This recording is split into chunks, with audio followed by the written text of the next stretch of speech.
Hello and welcome to Reaching for the Moon, presented by Everglades Moon Local Council, Florida chapter of Covenant of the Goddess. COG supports individual works by its covens, members, and local councils. It's a vibrant network of a myriad of Wiccan and witchy resources, religious support, friendships, service opportunities, and more. To find out more, visit our website, emlc.net, our Facebook page, facebook.com/EvergladesMoon, or Twitter, @EMLCTweets. Hello everyone and welcome to episode 36 for Samhain 2017. We have some new segments that are starting with this episode, as well as some old favorites. Pandy's Pagan Projects returns with making a travel altar, and she's going to take us through each one of the tools and do each one of the tools as a craft. In many traditions, making your own tools is part of learning. They don't let you go to a New Age store or online and purchase a tool that someone else has made. Or if you do, you have to make it your own and customize it in some way. So I think this is really cool. And after that, we'll have Voodoo with Cabal. And this month, he's making gnocchi alla romana, otherwise known as Roman gnocchi. It's a little bit different than the gnocchi you're used to. After that, we have a new segment from Raina, working with our beloved dead. She's going to talk about setting up an ancestor altar. And then Coyote Morningstar is also going to bring us a new segment called Sea Spells by the Seashore. And of course, we will also have music, and I will introduce each of the musical numbers as they occur. I hope you enjoy it. Blessed be.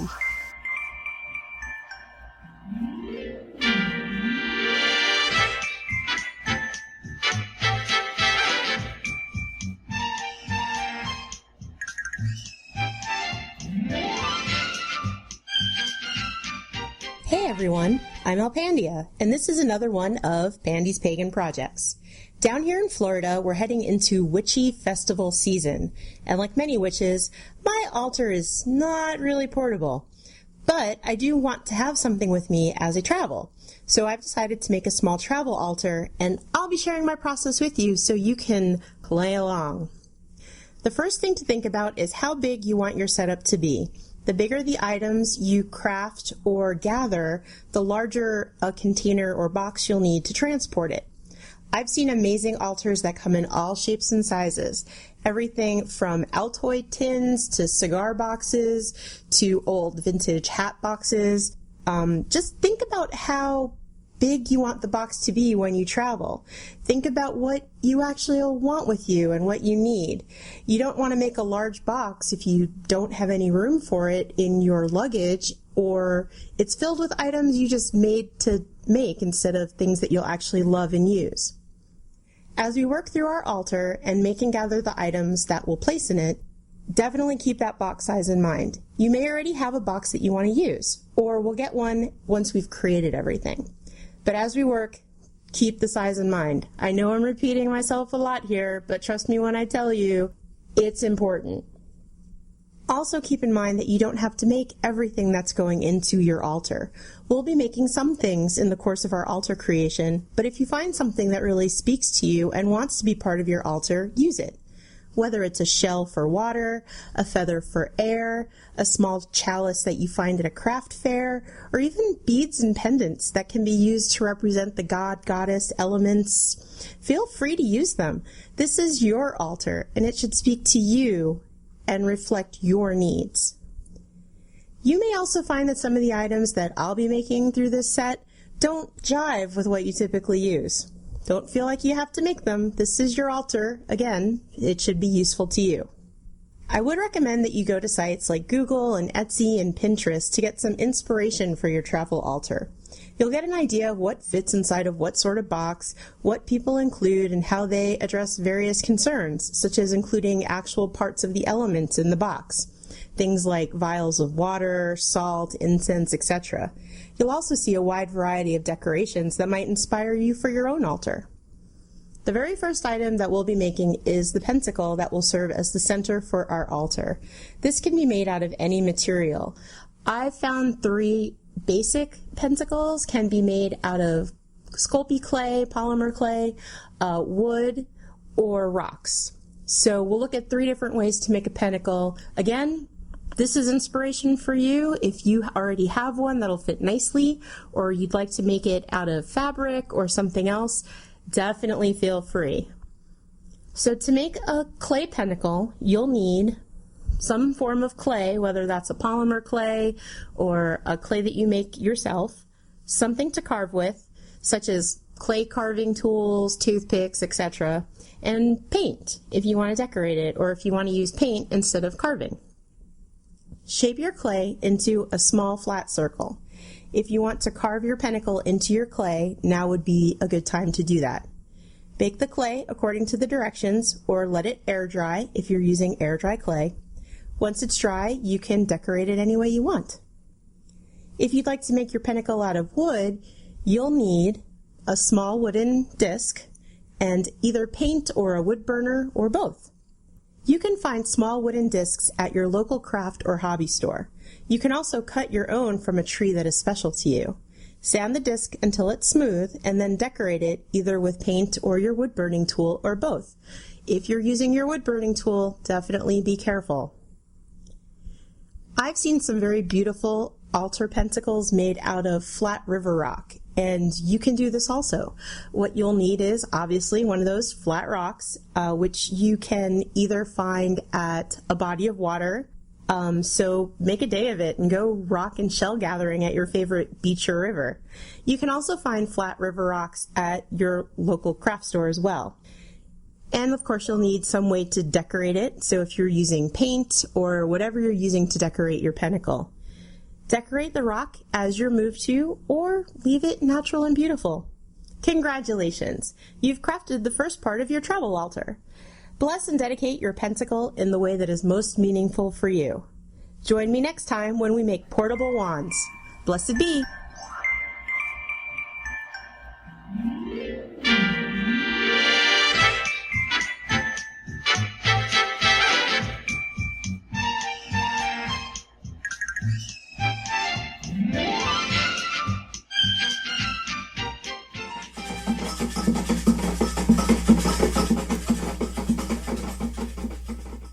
Hello and welcome to Foodoo.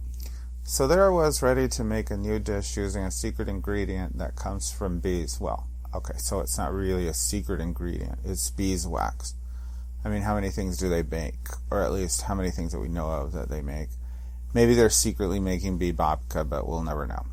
Anyway, so I always try a recipe before I mention it. So I tried this recipe with beeswax. And yeah, no, it didn't work out well. I'll need to work on that and then get back to you. They like to tell you that you can use it like butter, but no you can't, because it's not butter, it's wax.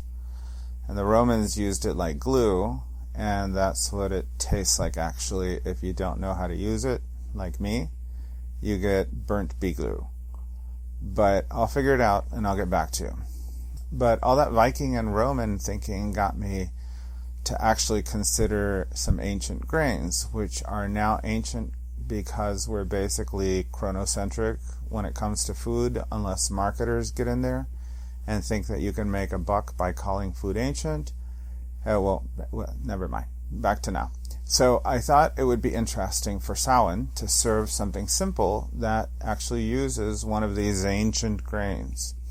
Now, of course, there are lots of these. And we don't hear about them because our diet is basically wheat and corn in the grain component. But really all grains are ancient, and we have slowly selected some of them to our tastes and introduced only a few of them into our diet. And by our, I mean American, because people who eat quinoa just think of it as quinoa, not some ancient secret grain discovered by Oprah Winfrey. So, one of these ancient grains eaten by our ancestors is durum wheat. It's a wheat that emerged through artificial selection of wild emmer wheat that grew in Europe, and we get durum about 7,000 years ago, so I guess that qualifies as ancient. And from durum wheat, we also get semolina flour. This type of flour has a high protein content, but builds actually less gluten than the more common wheat flours. But as an aside, it still contains gluten, so this is not the flour. If you have celiac disease or wheat allergy, it'll still not work out for you. So anyway, back to the durum wheat. Doughs made from semolina are usually more pliable. They're considered somewhat more plastic. So it's a perfect wheat flour for pasta and couscous, as well as many puddings and soups that are common in the Levant and North Africa that have a kind of a thick consistency. But this flour is not good for bread or cakes. It just doesn't have enough structure. And the other good thing about semolina is that it's widely available. You can find it at just about any grocery store in the flour section. And there's one amazing Roman dish that is easy to make and incredibly yummy. It's called Roman gnocchi, or gnocchi alla romana. Now, this is not your usual gnocchi. You probably have seen or eaten gnocchi. This is not it. It looks different. It has the same name as gnocchi, but it's not a gnocchi. These are actually 2-inch discs made from semolina and then covered in cheese. It's a really great side dish, and you can eat it just as it is as a meal. Here's what you need for this ancient dish, gnocchi alla romana. You need 3 cups of whole milk, some grated nutmeg, at least half a teaspoon, a teaspoon of salt, 3 tablespoons of unsalted butter, and you're going to need more butter. About 1 1/4 cups of semolina flour, 2 egg yolks that have been beaten, 3 more tablespoons of unsalted butter, and finally about 1 1/2 ounces of finely grated, as in grated by hand, not from a package. Have you been listening to anything I say? Parmigiano Reggiano. That's Parmigiano Reggiano, not Parmesan cheese that comes from a green thing. You'll need some more of that later as well, also grated by hand. So this is really easy to do. Heat the milk until it gets just below boiling and add the salt and nutmeg. Mix all that together. Then add the semolina while you're stirring constantly. It will thicken super fast. And by stirring with a spoon, you will slightly slow down the thickening, but don't walk away because it's going to thicken super fast. Keep cooking this ingredient. It'll turn into a paste, and run it over the heat for about another 5 minutes on low heat if possible. After those 5 minutes, take your mixture off the stove, keep stirring, and add the 3 tablespoons of butter and the 2 egg yolks, also stirring constantly. You're not making scrambled eggs, so you need to mix this in and not cook the eggs. Finally, mix in the Parmigiano Reggiano and keep mixing. It's going to kind of look like a mess because you're adding the butter and the cheese, but when you keep mixing, it'll come together again into a paste. Just trust it that it's gonna come together. Okay, now pour this concoction, this paste, onto a plastic-lined cookie sheet and spread the mixture to about 1/2 inch thick. Then cover with some more plastic so that you kind of press the sheet together, and put this mixture into the refrigerator. You can actually leave it at room temperature, but cooling it down allows you to work with it faster. Once the semolina is completely cooled, then you start preparing a casserole dish. This is an oven-safe casserole dish, and you smear the bottom of it with more butter. Take out the semolina and unwrap the top, and then using some round cutters, you could just cut out what look like semolina biscuits and arrange them in a lovely 1-layer pattern on the baking dish. You can go creative and make an even lovelier sunflower by overlapping them in a circle and then filling it in the middle, however you want to do it. If you don't even want to go the round route, you can cut them into squares. Everything works. You can even take out a cookie cutter and make little ghosts and bats and whatever you want to do. The scraps that are left over can be pressed together. Again, all you have to do is wet your hands first, and then you can squeeze them together, then roll it out again, and then you can cut out your ghosts and pumpkins, whatever you want to do. Now, when you have your casserole ready in whatever pattern you wanted, or even in the squares, preheat the oven to 425 degrees. And once that it's ready, sprinkle again some Parmigiano Reggiano on top, as well as drizzle some melted butter on top of it. This is very, very light eating. And then throw it in the oven for about 30 minutes or until the gnocchi have a lovely brown color and a crispy texture. It will come out really crispy on top, and it will be gooey inside. You can serve it as a side dish or whatever. They are absolutely amazing. Trust me, this is a thing you want to make.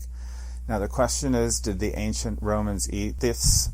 Actually, who cares? Probably not because it's got nutmeg in it. But you might want to leave some for your ancestors anyway, because they are going to love it as much as you will. Enjoy and have a great Samhain.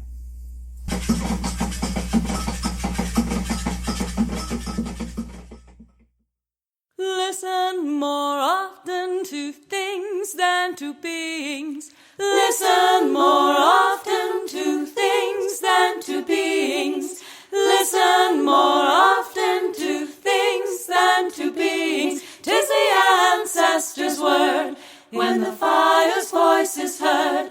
'Tis the ancestors' word in the voice of the waters.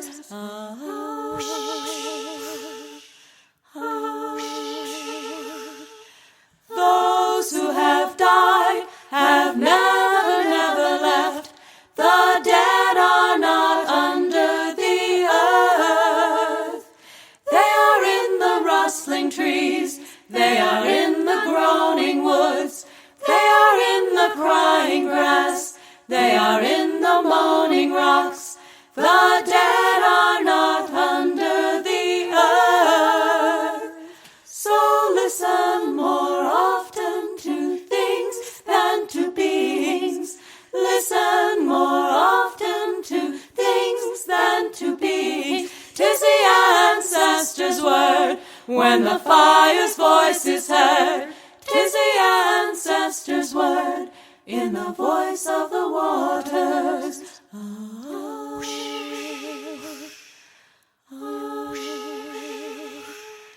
Those who have died have never left. The dead have a pact with the living. They are in the woman's breast. They are in the wailing child. They are with us in the home. They are with us in the crowd. The dead have a pact with the living. So listen more often to things than to beings. Listen more often to things than to beings. 'Tis the ancestors' word when the fire's voice is heard. 'Tis the ancestors' word in the voice of the waters.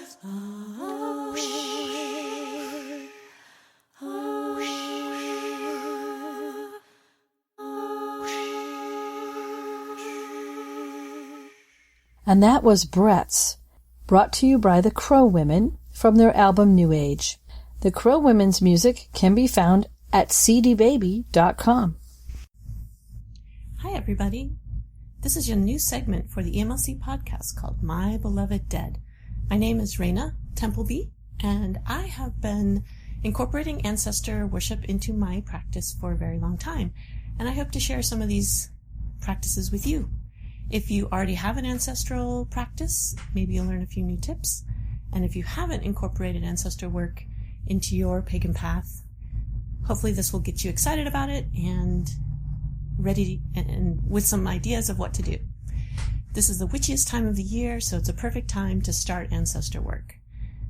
Many of you probably know that the Celtic fire festival of Samhain originates in a belief of the Celts that this was the time of the year when the veil was the thinnest between our world and the world of the spirits. So contacting your ancestors now is probably the easiest it's ever going to be, and I really encourage everybody to take up this practice and give it a try this year. Okay, first of all, let's start with some basics, and then in future podcasts at different times of the year, I will give you ancestral work that's tailored to the seasons. But we're going to begin at the beginning. What is ancestor work and what is an ancestor? Okay, so ancestors are your dead people. They are the people who came before you And a lot of times people think that maybe you have to know a lot about your personal genealogy in order to do ancestor work. You need to have names and dates of everybody, but that is absolutely not the case. Your dead people are vast and extend into millennia back in time. So if you don't have lots of specific names and dates for people, that is perfectly fine. Ancestor work is still for you. When you think about it, and you look at the science, we all are related at some point in time. Going far enough back, we're all from Africa. We all migrated out into different tribes and clans and got to be where we are today. So really your ancestors are this vast, vast group of spirits that some of whom you actually knew and some of whom you don't actually know, or never knew in the body, but can get to know in the spirit. So that is kind of a matter of personal preference. And as you start to do ancestral work, you'll see that you'll gravitate towards one direction or another. So I know, for example, I had a coven brother at one time who was adopted and didn't know very much about his family history. And he, through spirit work, made contact with his ancestors and felt that was a very comforting thing for him, actually. So for me, I actually incorporate both ancestors who I knew, my grandparents, for example, who I really loved. I had great grandparents who they were just so much fun and cool. And so we've maintained our relationship after they've passed over. Of course, it's different, but there are many things about it that are the same. And then I have ancestors I work with who are less well known to me. So people who, for example, the immigrants who came to the United States from Eastern Europe, about 3 generations ago. I have very powerful relationships with some of them because I think that they were extraordinary people who left their homes to save the family, and they are very invested in our family line continuing. And this gets us to, why do ancestor work? First of all, ancestral work in reverence for the dead is a very big part of most pagan traditions everywhere in the world. So not necessarily so much in all neo-pagan traditions, but elsewhere in the world, people almost always have very strong ancestral traditions. So for me, I think this is an important thing for us to reclaim.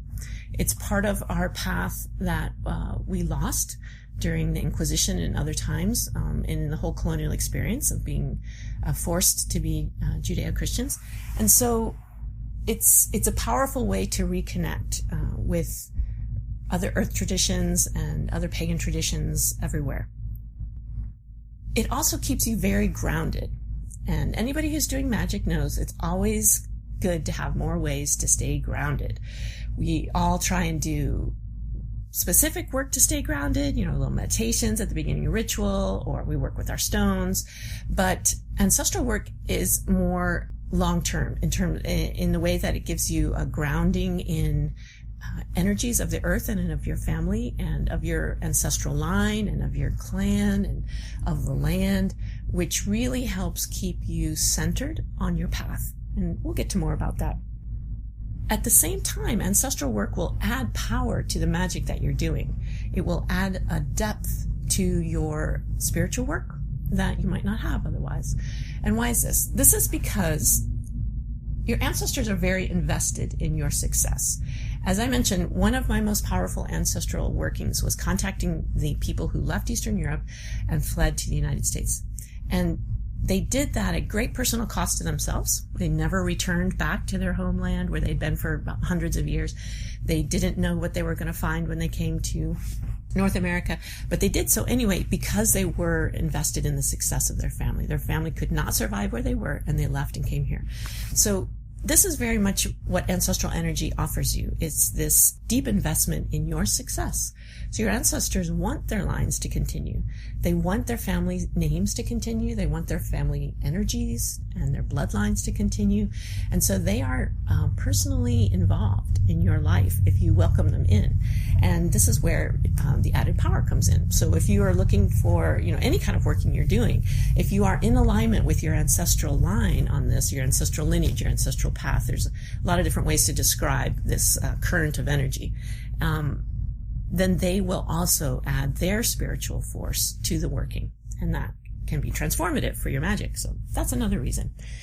There are so many reasons to do ancestral work. I'm going to limit myself to 3, but your dead people will enrich your seasonal celebrations. So one of the ways that has been fun for me to do ancestral work is to ask my ancestors, what did you guys do at Samhain? What did you do at winter solstice? And get ideas from them about workings that then I sometimes find in other pagan books. So there were very common things that our ancestors did at Samhain, for example. A lot of times, if you have Celtic ancestors, they were the ones who invented the jack-o'-lantern, but they were carving turnips or other root vegetables, but they were taking the harvest, those root vegetables were harvested, taking the harvest and transforming them into magical symbols. And there's a lot of different ideas for that. You can carve apples, you can, weave grains, all the different sorts of things you can do. But a lot of times our ancestors had these little practices, and sometimes they even continued into our own lifetimes. So a lot of us have grandparents or parents who preserve some of these little traditions, coloring eggs at Ostara or cooking certain kinds of bread at certain times of the year. These are ancestral traditions that are very much tied to the seasons, that when we then incorporate them into our spiritual path today as neo-pagans, we enrich our path very much. We make our ancestors happy, our dead people very happy when we continue these sorts of traditions, and we reclaim some of our lost pagan traditions. So those are 3 very simple reasons to incorporate ancestral work into your path. It will help you stay grounded, it helps you add power to your work, and it will enrich your seasonal celebrations. Okay, so one thing I wanted to suggest to you is a good place to start for ancestral work. So if you have never done this, sometimes people have said to me that it is intimidating to begin ancestral work, and I want to tell you that it does not need to be intimidating. You do not need a huge antique armoire from your grandmother that's full of beautiful framed photos of your beloved dead.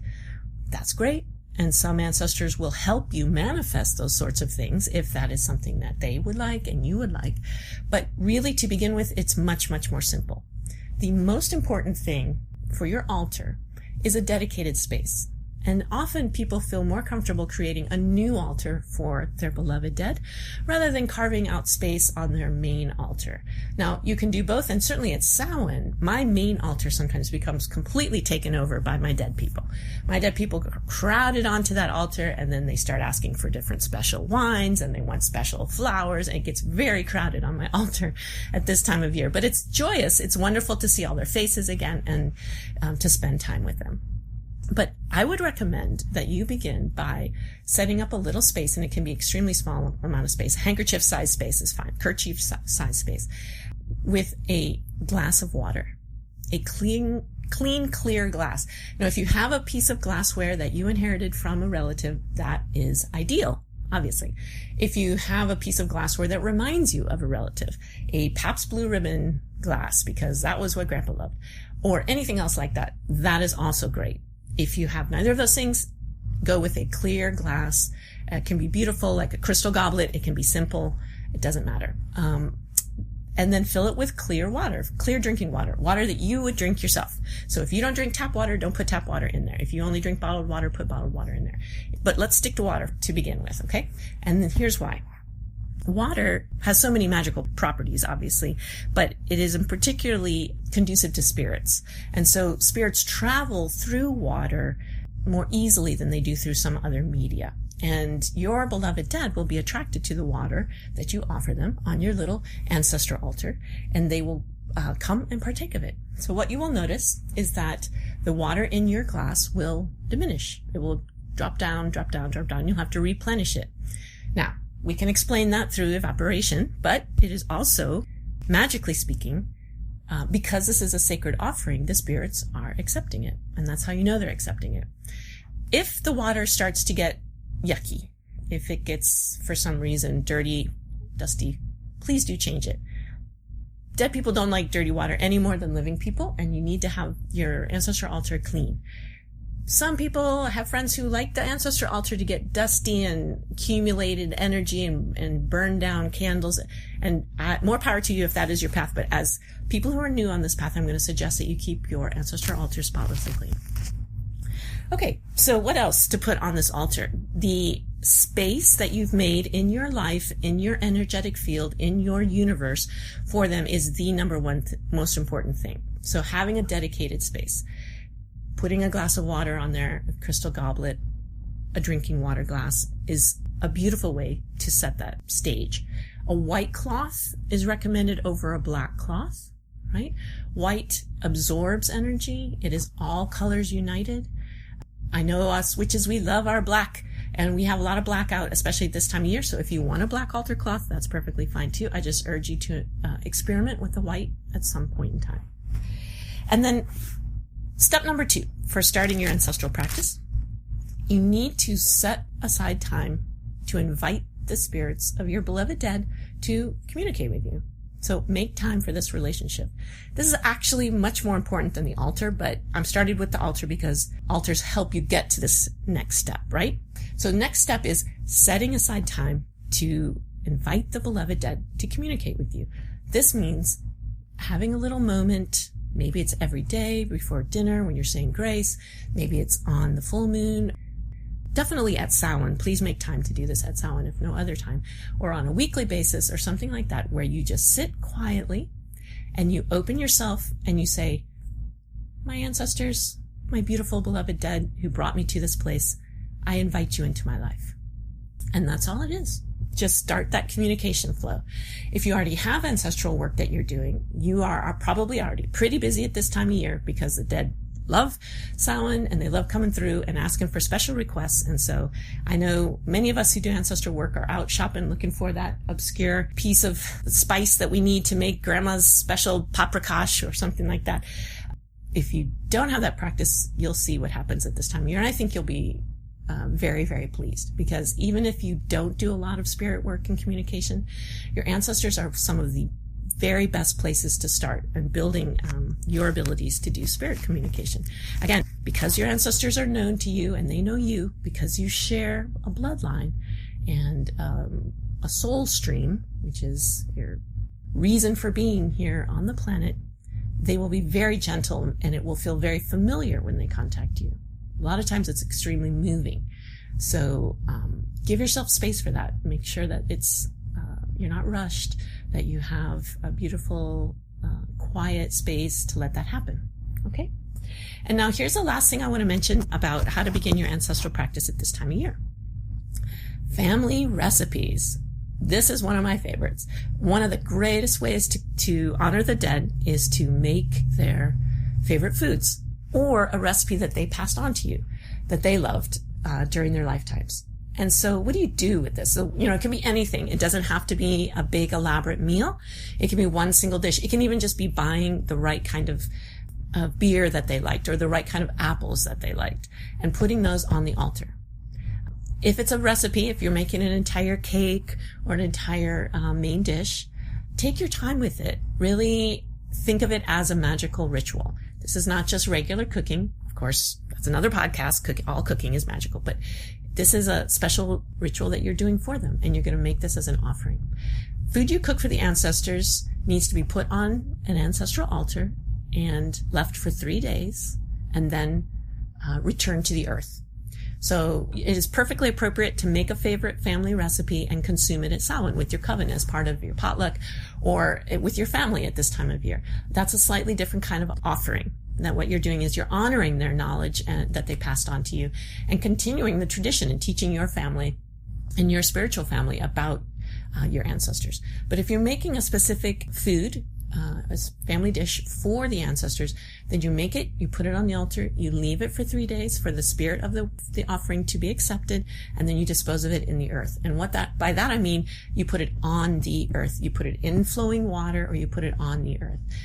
Please don't put it in the trash can. Just anything that's outside your normal pattern of disposal is what the point is here. You want to make sure that you follow through with that step. Don't leave it on the altar for a week where it starts to get moldy.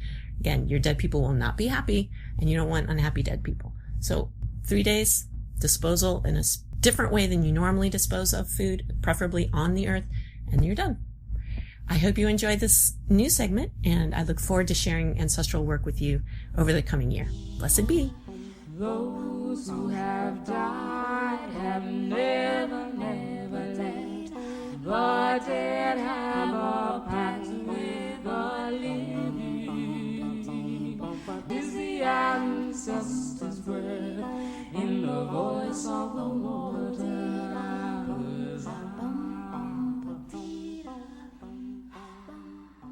Welcome to Sea Spells by the Seashore. I am Coyote Morningstar, a water warlock and sea witch of West Palm Beach, and a solitary member of Everglades Moon.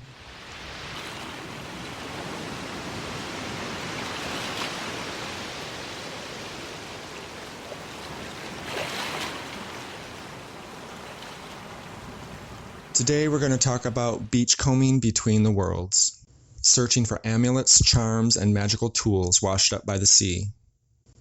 Between the worlds walk I, between land and sea and sky.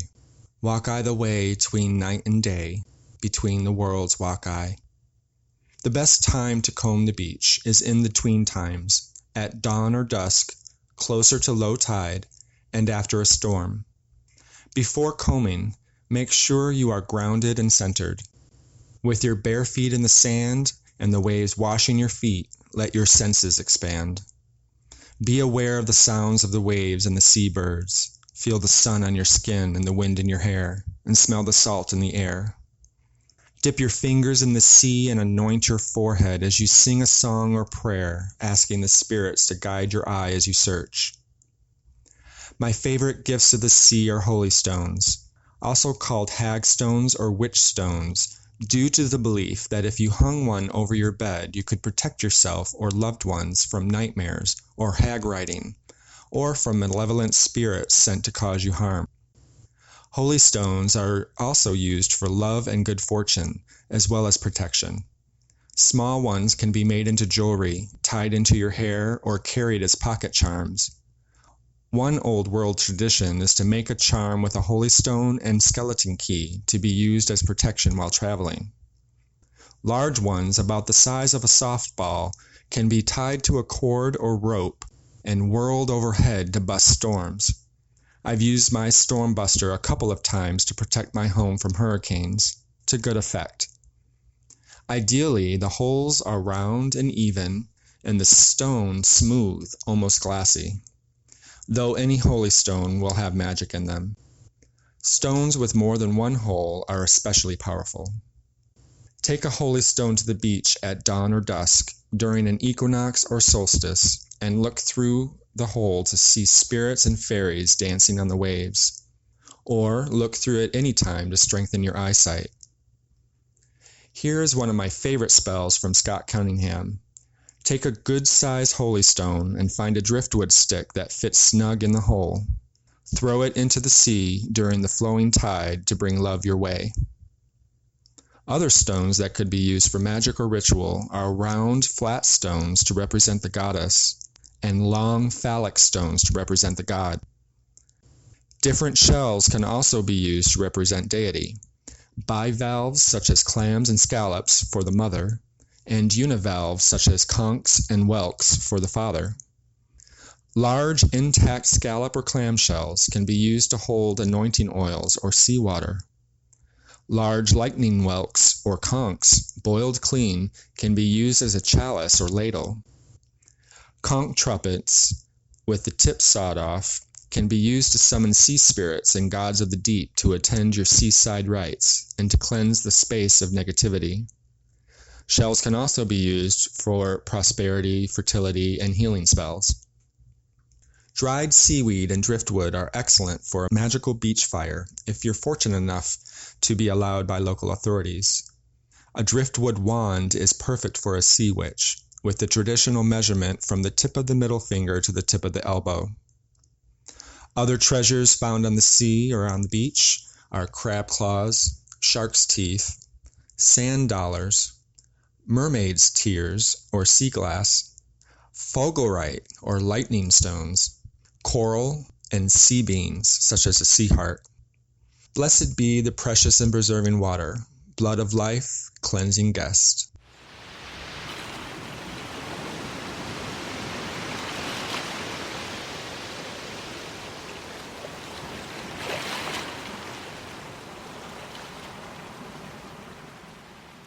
Hi everyone!